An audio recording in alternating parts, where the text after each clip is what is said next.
जय हो द्वारकाधीश। आज का टॉपिक है रिश्ते में कौन सा नया मोड़ आ सकता है। तो क्या हो सकते हैं अपडेट्स, ये जानने की कोशिश करेंगे आज के रीडिंग से। टैरो भी देखेंगे, साथ ही साथ आज कृष्ण कॉन्शियस देख लेने वाले हैं। तो शुरुआत करेंगे कार्ड शफल करके। जनरल रीडिंग है, इसलिए हो सकता है कुछ बातें आपके साथ रेजोनेट करे या फिर पूरा रीडिंग, इट डिपेंड्स। रीडिंग अगर आपको पसंद आता है तो चैनल को लाइक कर सकते हैं, शेयर कर सकते हैं और सब्सक्राइब तो कर ही सकते हैं।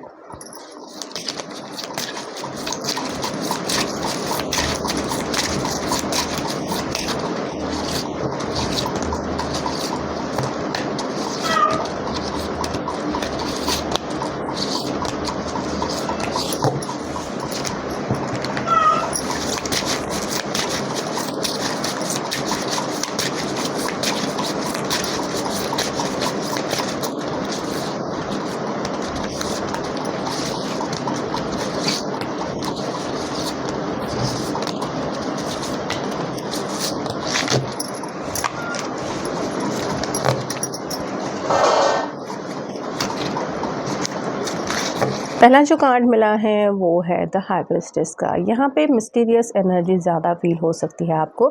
मतलब यहाँ पे दो मोमबत्तियाँ जैसे देखा जाए तो बहुत एक दूसरे के पास पास है, लेकिन देखा जाए तो थोड़ी सी दूरियाँ भी है। वैसे ही आपको भी लग सकता है कि आपके पर्सन शायद आपसे दूरी बनाने की कोशिश कर रहे हैं, या फिर अगर काफ़ी लंबे समय से आप दोनों के बीच में दूरियाँ चल रही है तो उनका बिहेवियर चेंज हुआ। आपको लग सकता है कि वो पर्सन आपके करीब आने की कोशिश कर रहे हैं। तो कुछ ना कुछ बातें ज़रूर हो सकती है। जैसे जो लोग ऑलरेडी एक दूसरे के काफ़ी ज़्यादा करीब हैं, उनके रिश्ते में स्लाइटली थोड़ी सी दूरियां आने के चांसेस बन रहे हैं, और जो लोग ऑलरेडी एक दूसरे से काफ़ी ज़्यादा दूरी महसूस कर रहे हैं उनके साथ आने के चांसेस बन रहे हैं, क्योंकि ये कार्ड ही बहुत ज़्यादा मिस्टीरियस होता है। तो आपको भी समझ में नहीं आएगा कि अचानक से ये सब कैसे हो रहा है। अगला कार्ड है seven of cups, water sign, Cancer, Scorpio, Pisces. कई सारी ऐसी ख्वाहिशें हैं जिनको पूरा करने का आपका मन हो सकता है। यहाँ पे भी इसके सामने कई सारे कप है और ये सोच रही हैं कि मुझे एग्जैक्टली ज़िंदगी में क्या चाहिए। वैसे ही आपका अगर फोकस नहीं था रिलेशनशिप को लेके या फिर अपनी लाइफ को लेके, कुछ समझ में नहीं आ रहा था, तो आपका फोकस क्लियर होने के भी चांसेस है। अगला कार्ड है six of wands, fire sign, Aries, Leo, Sagittarius. ये सक्सेस को लेके कार्ड होता है, तो आपको काफ़ी ज़्यादा अप्रिसिएशन मिलने वाला है। मतलब आपके इर्द गिर्द के लोग हो सकता है आपकी तारीफ करेंगे किसी बात को लेके। आपके घर वाले भी शायद आपको कुछ सराहना कर सकते हैं, या फिर आप सिंपली कह सकते हैं कि आपके पर्सन आपकी बहुत तारीफ करेंगे, आपको बताएंगे कि उनको आप में क्या क्या अच्छा लग रहा है। तो अगर अब तक आपके पर्सन खुल के आपकी तारीफ नहीं कर रहे थे, तो ये कार्ड तो बता रहा है कि वो अपने तरफ से यही कोशिश करेंगी कि हार्ट टू हार्ट कॉन्वर्सेशन आप दोनों के बीच में हो जाए। फिर है nine of swords, air sign, Gemini, Libra, Aquarius. किसी वजह से आप थोड़े से परेशान भी रह सकते हैं। जैसे इसकी नींदें उड़ी हुई है, वैसे ही आपका थोड़ा सा एक सोने का जो टाइम टेबल है वो थोड़ा सा डिस्टर्ब हो सकता है। किसी स्पेसिफिक बात का आंसर जानने के लिए हो सकता है आप काफ़ी ज़्यादा बेकरार हो, और ज़रूरी नहीं है कि ये सभी सबके साथ हो। ये कार्ड क्या बता रहा है यही हम जानने की कोशिश कर रहे हैं।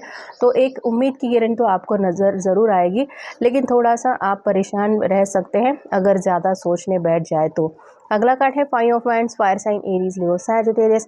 दूसरों की हेल्प लेके आपको कुछ प्रॉब्लम सॉल्व करने पड़ेंगे। मतलब ज़रूरी नहीं है कि हर बार हम खुद के बलबूते पे ही प्रॉब्लम सॉल्व करते रहे। कई बार दूसरों से थोड़ा सलाह मशवरा भी अगर ले लेते हैं तो कई बार रास्ते आसान हो जाते हैं। वैसे ही आपके सामने भी कुछ ऐसे ऑप्शन आपको मिलेंगे जहाँ पे शायद आप अपने दोस्तों से, अपने वेल विशर से, या फिर अपने घर वालों से ही सही सीधी सीधी खुल की बात अगर करते हैं तो आपके भी कुछ मसले सॉर्ट आउट हो सकते हैं। अगला कार्ड है nine of wands, fire sign, Aries, Leo, Sagittarius. थोड़ा सा आपको ये भी एहसास हो सकता है कि आप चारों तरफ से प्रॉब्लम से घिरे हुए हैं और आप डट के परेशानियों का सामना कर रहे हैं।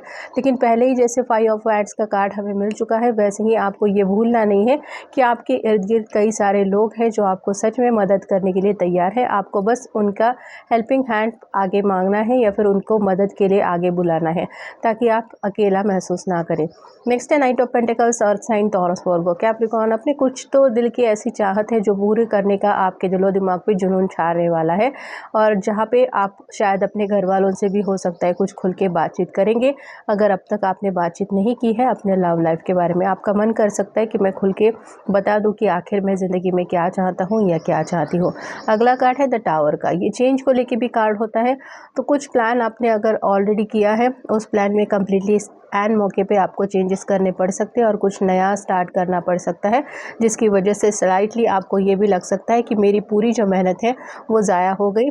लेकिन आपको भूलना नहीं है, कई बार भगवान के जो प्लान है वो हमारे प्लान से बहुत ज़्यादा बेटर होते हैं। तो आपकी ज़िंदगी में भी कोई ऐसा बदलाव आपको महसूस हो सकता है जिसकी वजह से शायद आप थोड़ा सा गुस्से में भी बौखला सकते हैं। अगला कार्ड है 8 ऑफ पेंटिकल्स और साइन टॉरस, वर्गो, कैप्रिकॉर्न। काफ़ी ज़्यादा हार्ड वर्क करना पड़ेगा, मतलब यहाँ पे बिजी रहने वाले हैं आप वर्क को लेके भी, या फिर आपके सामने कुछ ऐसी बात आ सकती है जिसकी वजह से आपको अपना बेस्ट देना पड़ सकता है। दिन रात आपको कड़ी मेहनत करनी पड़ सकती है और आपको पता ही है कि अपनी मेहनत का तो फल मिलने ही वाला है। बस ये हो सकता है कि खुद के लिए मी टाइम थोड़ा सा कम मिलेगा।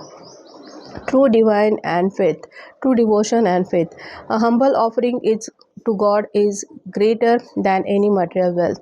यहाँ पे आपको कंप्लीट सरेंडर करना है भगवान के भरोसे, कुछ बातें छोड़ देनी है कि जैसी भगवान की इच्छा हो, मुझे अगर ये बात मिलनी होगी तो मिल जाएगी, उस बात के पीछे नहीं पड़ना है। आपको सही वक्त पे अपने कर्मों का फल मिलने वाला है या मिल जाएगा, इस बात के ऊपर आपको भरोसा रखना है। Help is on the way, यहाँ पे भी वही बात आ रही है। You will get answers to all your questions, do not worry, you will soon receive help. तो मदद आपको मिलने वाली है। अगर आपको अकेलापन महसूस हो या फिर काफ़ी ज़्यादा परेशानी हासिल हो तो आप अपने दोस्तों से, वेल विशर से, अपने घर वालों से मदद मांग सकते हैं या फिर इनफैक्ट आपको मांग लेनी चाहिए, ताकि आपके जो स्लीपलेस नाइट्स के कार्ड है उससे आप दूर रख सकें अपने आप को। तो ये लोग भी अपने ही हैं, वो भी अपने लिए परेशान हो रहे हैं, ये बात आपको भूलनी नहीं है। और ऐसे में अपनों के साथ अगर आप अपना सुख दुख नहीं बांटेंगे तो फिर अपनों का होने का क्या फ़ायदा, ये भी आपको याद रखना है। Believe, have a firm faith in God and act. He will help you and all your pains and difficulty will go. Act now. आपको बस अपना कर्म करना है और इस बात के ऊपर यकीन रखना है कि भगवान जो है वो सब कुछ देख रहे हैं।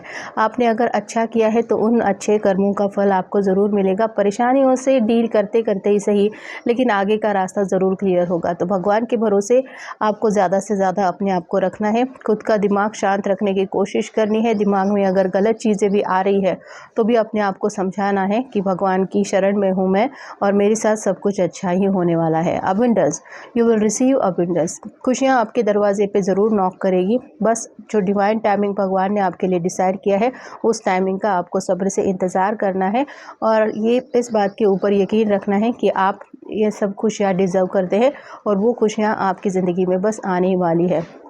Tough times, let go of all that has happened. The bad times will also surely go. Complete destruction always leave behind seeds of regrowth and regeneration. जो भी बुरा आपकी ज़िंदगी में चल रहा है वो अब बस ख़त्म होने वाला है, इस बात के ऊपर आपको यकीन रखना है, क्योंकि मुश्किल वक्त भी हमें कुछ सिखाने के लिए ही आता है और जैसे हमेशा के लिए ये वक्त रुकता नहीं है, वैसे ही वो भी बुरा वक्त ख़त्म होने वाला है या फिर वो भी बदलने वाला है और आपके दुख दर्द तकलीफ गायब होने वाले हैं। इस बात को आपको भूलना नहीं है। Gita, the absolute truth, do what is desire of you, perform your duty. Bhagavad Gita अगर आपके पास है तो भगवद गीता पढ़ने की कोशिश करें। अगर मंदिर जा सके तो मंदिर जाके भगवान के वहाँ पे 10-15 मिनट ही सही, लेकिन शांति से बैठे, वहाँ से पॉजिटिव एनर्जी लेके घर आने की कोशिश करें और साथ ही साथ आप अपने आप को ये समझाएं कि मैं तो अपने कर्म अच्छी तरीके से कर रहा हूँ, अब बस भगवान मुझे मेरे कर्मों का सही फल देने वाले हैं। Joy of the friendship, the friendship is the biggest gift. Nurture your friends and friendship. अपने दोस्तों से घुल मिलेंगे तो ज़्यादा आपके प्रॉब्लम सॉर्ट आउट होने वाले हैं। साथ ही साथ अगर आपको अकेलापन ज़्यादा महसूस हो रहा है तो आपको ये नहीं भूलना है कि आपके इर्द गिर्द कुछ अच्छे दोस्त हैं जो सच में आपकी परवाह करते हैं और उन दोस्तों की मदद आपको मिल सकती है। Let go of the false ego to test the divinity. Let go of your false ego, go break that wall of egoism and self-centeredness and test the divine. We all but one direction. Ego से दूर रखना है अपने आप को और जितना हो सके शांत रहना है। नॉर्मल से नॉर्मल बातें दिमाग में लाने की कोशिश करनी है और जो कुछ भी हो रहा है या हो चुका है उन बातों को अपने दिमाग से हटाने की कोशिश करनी है। मतलब जो बातें परेशान कर रही है उनको तो कम्प्लीटली लेट गो करना ही है, उनके बारे में सोचते नहीं बैठना है। और फाइनल कार्ड है blessings. The card brings blessing. आपकी ज़िंदगी में खुशियाँ आने वाली है, अगर आप अपने पर्सन के साथ यूनियन चाहते हैं तो वो यूनियन भी शायद बहुत जल्द होने वाला है या हो सकता है। तो पूरी तरह से आपको डिवाइन के ऊपर, भगवान के ऊपर सरेंडर करके अपनी तरफ से शांत रख के अपने कर्म करने हैं और फल की चिंता नहीं करनी है। ये था आज का रीडिंग, जनरल रीडिंग है। आपके साथ जितना रेजोनेट हो उतना ले लीजिए। मिलेंगे नेक्स्ट रीडिंग में।